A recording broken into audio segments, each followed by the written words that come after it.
ఏంటండి మాటల ముచ్చట్ల 32 సంవత్సరాలు అవుతుంది ఇప్పుడు నేను సేవలో దిగి. ఒక్కరిని ఒక పైసా అడగలేదంటే మీరు నమ్ముతారా? ఒక్కరిని అడగలేదండి. My heart is clean, my record is clean. అయ్యా ఇయ్యండి అయ్యా ఏమన్నా. అప్పుడు కొన్నిసార్లు చాలా సేవలో అవసరతలు వచ్చినప్పుడు, చాలా టైట్గా అయిపోయినప్పుడు ఏమన్నా అడుగుదామా అని ఒక క్వశ్చన్ వస్తుంది. అరే అడిగినా వాళ్ళు ఇయ్యరని తెలుసు నాకు. అడిగితే ఇచ్చేవాడు ఉన్నాడు ఒకడు. ఎవరు?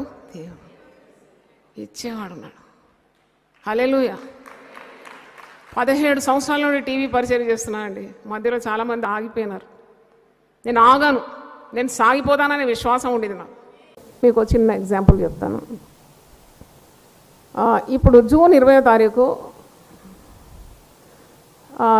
10 గంటలకు మనకు పెద్ద వార్షికోత్సవం ఉంది. వార్షికోత్సవం అంటే 25th సిల్వర్ జూబ్లీ అని తప్పకుండా యూపీఎఫ్ వాళ్ళు ఎక్కడున్నా కానీ వస్తారని నేనైతే నమ్ముతున్నాను. అది ఉస్మానియా గార్డెన్స్ పట్టజాలనంతగా అయిపోతుంది.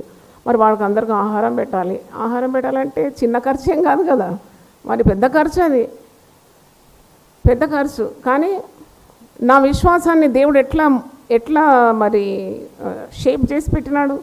20 సంవత్సరాలు ఇదే కదా మోడల్ నాకు ఇచ్చింది. ఇది నమ్ముతున్నాను అన్నమాట. దేవుడు తప్పకుండా చూసుకుంటాడు.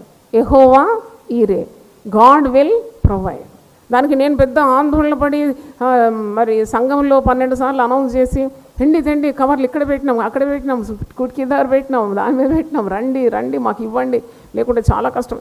అలా నేను తలుచుకోలేదు, ఎప్పుడు చెప్పలేదు. అందుకే నేను గమ్మ ఉంటాను. ఎందుకంటే మీరు అనుకుంటారు, అమ్మ నిమ్మకు నీరెత్తినట్టు అమ్మ ఏం బాధ లేదా నాకు. మరి ఏమో మరి కొందరు అంటారు, ఏమో పైనుండి ఏమన్నా సహాయం వస్తుందేమో. వస్తే పైనుండే రావాలి.